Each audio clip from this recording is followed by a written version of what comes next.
Hello everyone, this is Bhavna and welcome to Saini academy. आज हम करेंगे exercise 1.4 question number 1। So question number 1 है हमारा, without actual performing the long division state whether the following rational numbers will have terminating decimal expansion और a non terminating repeating decimal expansion. अब इस question में दो टर्म यूज हो रही है, terminating decimal expansion and non terminating repeating decimal expression. तो हमें समझना होगा इससे पहले, क्वेश्चन स्टार्ट करने से पहले, कि हमारे जो डेसिमल्स होते हैं, जो नंबर पॉइंट फॉर्म में होते हैं, वो दो टाइप के होते हैं। फर्स्ट होता है हमारा टर्मिनेटिंग और नेक्स्ट होता है हमारा नॉन टर्मिनेटिंग। टर्मिनेटिंग जो नंबर होते हैं हमारे डेसिमल्स होते हैं, ये रेशनल फॉर्म में होते हैं। जैसे आपको कोई वैल्यू दी जाए 1.36, ठीक है, तो 1.36 एक एग्जैक्ट वैल्यू है जो दो नंबर्स को डिवाइड करने के बाद आई है। 6 के बाद ये नंबर आगे नहीं चल रहा है। ऐसे नंबर जिनकी एग्जैक्ट वैल्यू आ जाए उनको हम टर्मिनेटिंग डेसिमल्स बोलते हैं। नॉन टर्मिनेटिंग हमारे टू टाइप्स के होते हैं। पहला होता है हमारा रिपीटिंग एंड नेक्स्ट होता है हमारा नॉन रिपीटिंग। जो रिपीटिंग डेसिमल्स होते हैं हमारे, ये रेशनल फॉर्म में होते हैं और नॉन रिपीटिंग हमारे इरेशनल फॉर्म में होते हैं। ऐसे नंबर जिनकी पॉइंट के बाद वैल्यू खत्म ही ना हो, लाइक 1.45 है, इसमें 45 बार बार रिपीट हो रहा है, ठीक है, तो इसको हम बोलेंगे रिपीटिंग नॉन टर्मिनेटिंग डेसिमल्स। और ऐसे नंबर जो सेम पैटर्न में रिपीट ना हो, जैसे 1.4, 1, 2, 3, ये वैल्यू आगे चलती जा रही है और खत्म ही नहीं हो रही है और रिपीट भी नहीं हो रहा है कोई नंबर, तो इन नंबर्स को हम बोलेंगे non repeating non terminating decimals. सो क्वेश्चन नंबर 1 में हमें बताना है कि टर्मिनेटिंग डेसिमल एक्सपेंशन मतलब हमें ये बताना है कि या तो वो टर्मिनेटिंग हो या नॉन टर्मिनेटिंग रिपीटिंग, या वो नॉन टर्मिनेटिंग रिपीटिंग हो। इन दोनों में से हमें कोई एक बताना है कि वो टर्मिनेटिंग है या नॉन टर्मिनेटिंग रिपीटिंग है। नॉन रिपीटिंग की बात नहीं हो रही है इस क्वेश्चन में। सो हमारे डेसिमल्स कैसे ऑब्टेन होते हैं?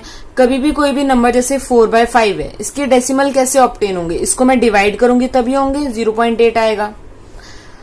तो एक तरीका है, जब हमारे पास बहुत बड़े नंबर होते हैं उनको हम कैसे सिंपली देखकर बता सकते हैं वो टर्मिनेटिंग है या नॉन टर्मिनेटिंग है। तो हम देखते हैं कि जो डिनोमिनेटर होता है, जैसे p/q है, हमारा डिनोमिनेटर 2m 5n फॉर्म में होना चाहिए।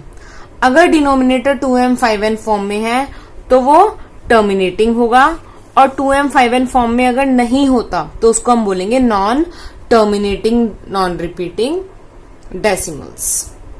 तो अब क्वेश्चन स्टार्ट करते हैं जिससे आपको इजीली सब कुछ समझ आएगा। अब हमें फर्स्ट पार्ट में दिया हुआ है नंबर 31/3125। तो इसका डिनोमिनेटर 3125 है, तो हम सबसे पहले क्या करेंगे, हम डिनोमिनेटर के फैक्टर्स देखेंगे, इसकी प्राइम फैक्टराइजेशन करेंगे।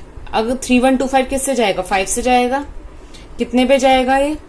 6, 2, 5 पे, फिर ये 5 से जाएगा 1, 2, 5, देन फिर 5 से जाएगा 25, 5, 5, 5, 1।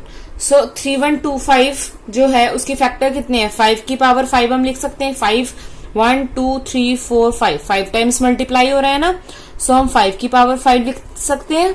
आपको बताया था कि अगर 5 को हम अगर 5 टाइम्स मल्टीप्लाई करते हैं तो इसमें हम पावर लगा सकते हैं, 5 की पावर 5 लिख सकते हैं। तो 3125 को हम लिख सकते हैं 13/5 की power 5।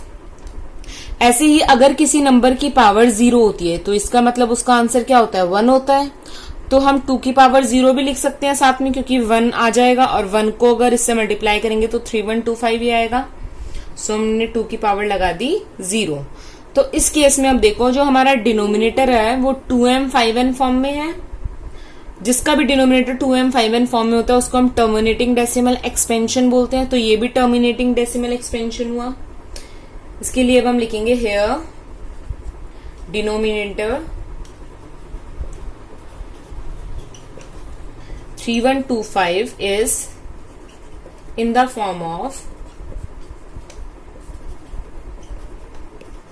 2m 5n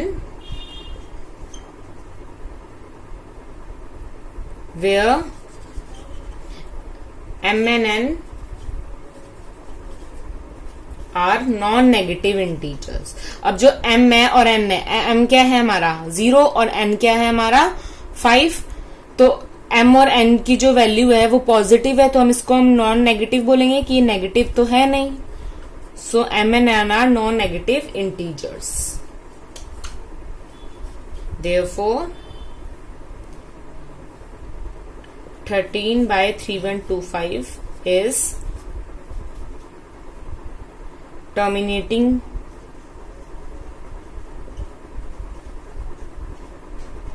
decimal expansion।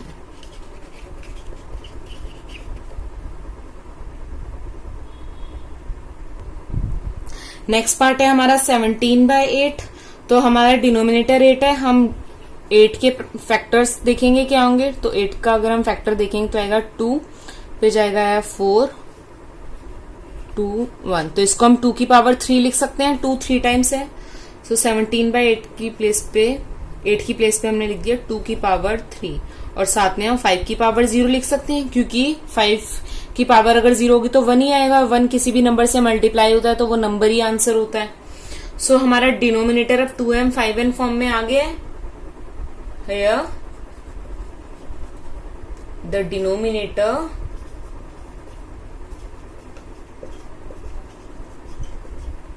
is in the form of 2m 5n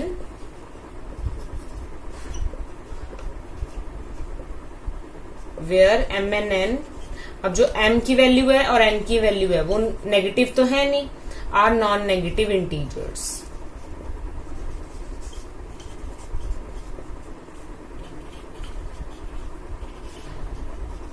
Therefore 17/8 will have a terminating decimal expansion। तो ये नंबर क्या हो गया, टर्मिनेटिंग हो गया।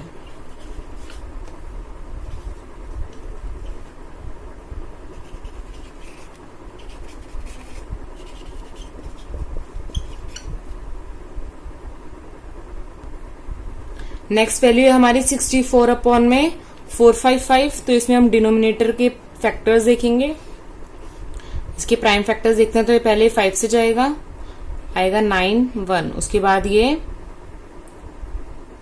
7 से जाएगा 1 and 3, फिर ये 13 से जाएगा।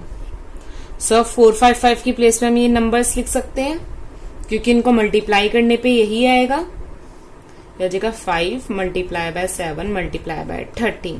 अब हमारा डिनोमिनेटर 2m 5n फॉर्म में होना चाहिए, लेकिन यहाँ पे 2 तो है नहीं, बट हमें पता है हम 2 की पावर 0 लगा सकते हैं, 5 भी है, लेकिन 7 और 13 तो हमें नहीं चाहिए, जो कि यहाँ पे है। तो इसका मतलब ये non terminating repeating decimal expansion हुआ। तो हम यहाँ पे लिखेंगे here the denominator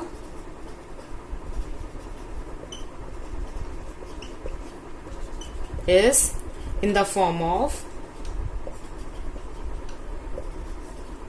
is not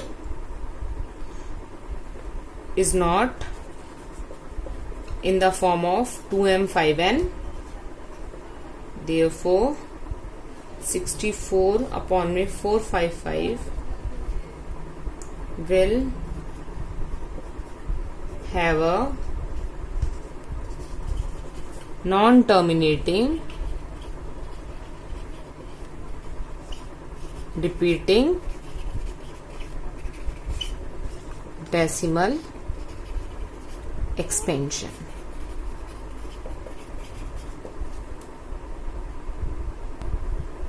अब नंबर है हमारा 15/1600।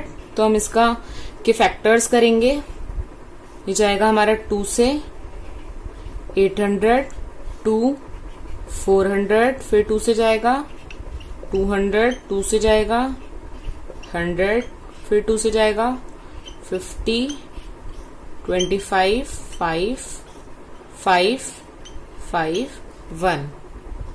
सो 15, अब 1600 की प्लेस पे 2 और 5 लिखेंगे। अब 2 कितने टाइम्स है, 1 2 3 4 5 6, सो 2 की पावर 6 लिख देंगे हम। 5 हमारा 2 टाइम्स है तो 5 की पावर 2 लिख देंगे।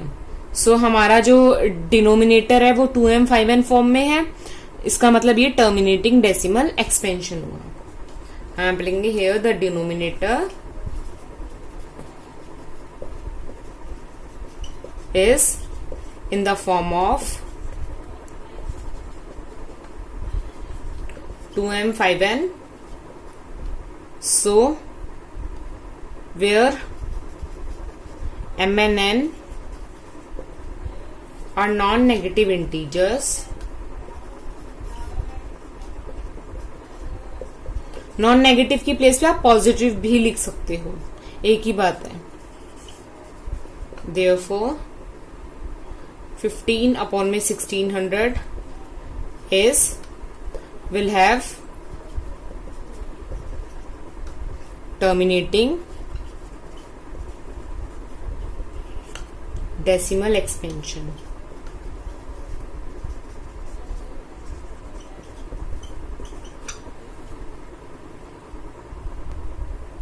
नेक्स्ट नंबर है हमारा 29 अपॉन में 343, सो 343 के फैक्टर्स करेंगे हम, मिल जाएगा हमारा 7 पे 49, फिर 7 पे जाएगा 7 7 1, तो हम इसमें लिखेंगे 29। 343 की प्लेस पे हम क्या लिखेंगे, 7 कितनी टाइम्स मल्टीप्लाई हो रहा है इसमें, 3 टाइम्स, तो ना तो यहाँ पे 2 है ना 5 है, बल्कि हमारा 7 और आ गया, तो इसका मतलब 2m 5n फॉर्म में नहीं है, तो ये non terminating repeating decimal expansion है। तो हम अब लिखेंगे here the denominator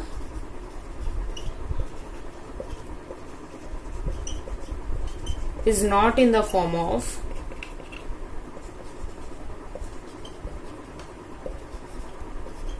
to m 5n, therefore 29 upon में 343 is will have non-terminating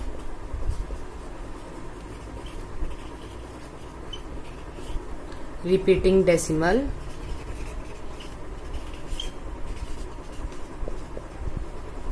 expansion.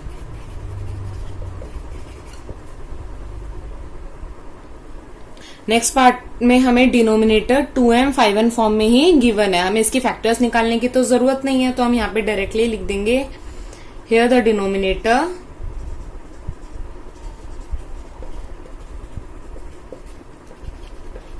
Is in the form of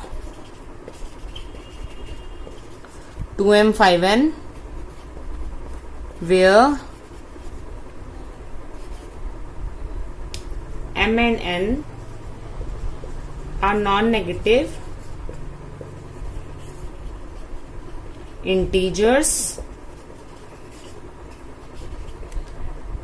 therefore 23 upon में 2 की power 3 5 power 2 will have non-negative non-terminating repeating decimal expansion।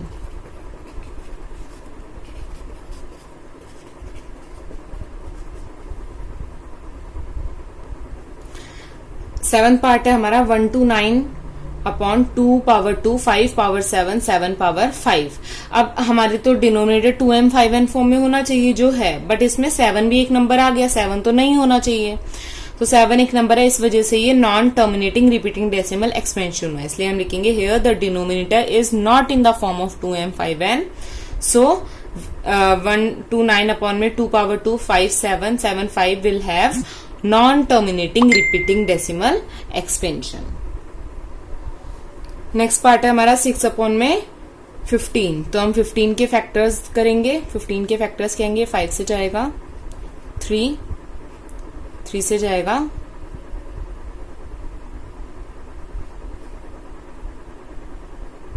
1, सो इसके factors हम लिखेंगे 6 अपॉन में 5 की power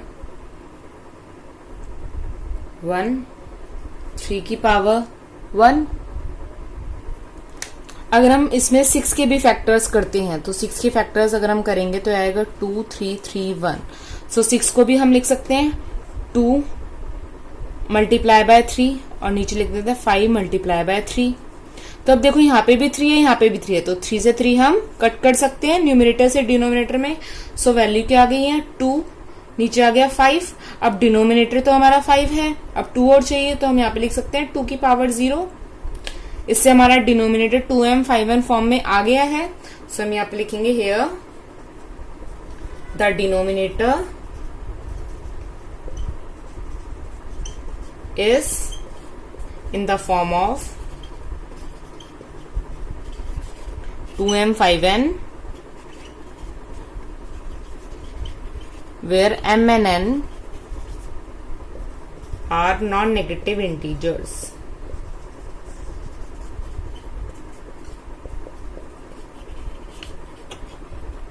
Therefore 6 upon में 15 will have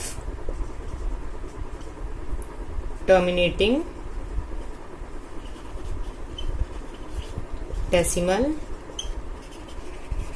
expansion। 6/15 को मैंने यहाँ पे कट किया है, आप इसको डायरेक्टली यहाँ पे भी कट सकते हैं।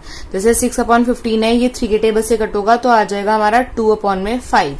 तो आप डायरेक्टली क्वेश्चन के स्टार्टिंग में भी कट कर सकते हैं और मिडल में भी कट कर सकते हैं। तो कभी भी कोई भी क्वेश्चन ऐसा आए तो पहले आप देख लेना कि वो नंबर्स के सेम फैक्टर्स हैं, तो आप इसको पहले कट कर लो और उसके बाद आगे क्वेश्चन को प्रोसीड करो। इस टाइप के क्वेश्चन बहुत आते हैं कंफ्यूजन के लिए। नेक्स्ट पार्ट है हमारा 35/50। सो हम डिनोमिनेटर के फैक्टर्स देखेंगे। अभी देखो ये नंबर पहले ही कट हो रहा है तो इसको हम कट कर सकते हैं। 35 और 50 5 के टेबल से कट हो रहा है, ठीक है। तो हमने यहाँ पे लिखा 35/50, ये जाएगा 10 पे, यहाँ पे आ गया 7। अब 7 और 10 तो आगे कट नहीं होगा तो 7/10। इसके बाद हम 10 के फैक्टर्स कर लेते हैं। सो 10 के अगर हम फैक्टर्स करेंगे तो ये 2 पे जाएगा 5 5 1। सो इसमें आएगा 7/2 की पावर 1 एंड 5 की पावर 1। तो इस टाइप के क्वेश्चन में ना ज्यादातर क्या होता है, बच्चे बस डिनोमिनेटर पे ध्यान देते हैं और न्यूमरेटर देखते भी नहीं है। तो हमें देखना है कि अगर न्यूमरेटर से डिनोमिनेटर कट हो रहा है तो वो पहले कट करना, उसके बाद आगे क्वेश्चन प्रोसीड करना है। तो अब देखो हमारा डिनोमिनेटर 2m 5n फॉर्म में आ गया है, तो हम यहाँ लिखेंगे here the denominator is in the form of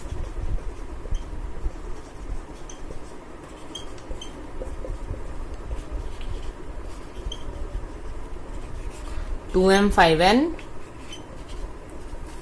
where m and n are non-negative integers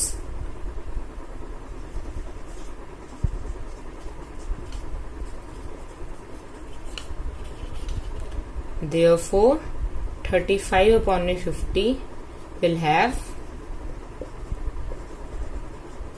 terminating decimal expansion।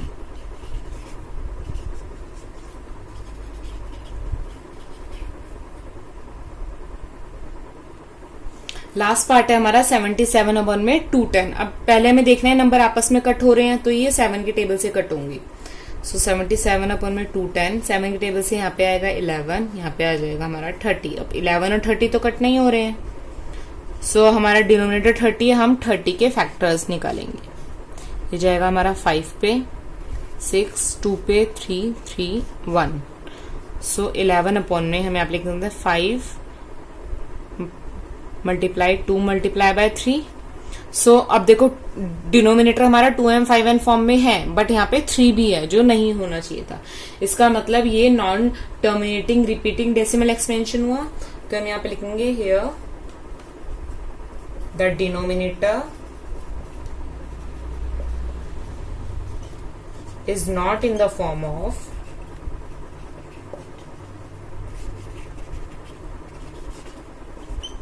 2m 5n, therefore 77/210 will have non terminating repeating decimal expansion. कभी भी हमें इस टाइप के क्वेश्चन करने आए तो पहले हम देखेंगे कि वो कट हो रहा है या नहीं। अगर वो कट हो रहा है तो पहले कट करना है, उसके बाद हमारे क्वेश्चन प्रोसीड करना है। अगर नहीं सेम फैक्टर्स हैं उसके तो हम डायरेक्टली क्वेश्चन प्रोसीड कर सकते हैं। इसी के साथ हमारा क्वेश्चन नंबर 1 कंप्लीट होता है। नेक्स्ट वीडियो में हम स्टार्ट करेंगे विद क्वेश्चन नंबर 2। तब तक के लिए good luck and keep learning.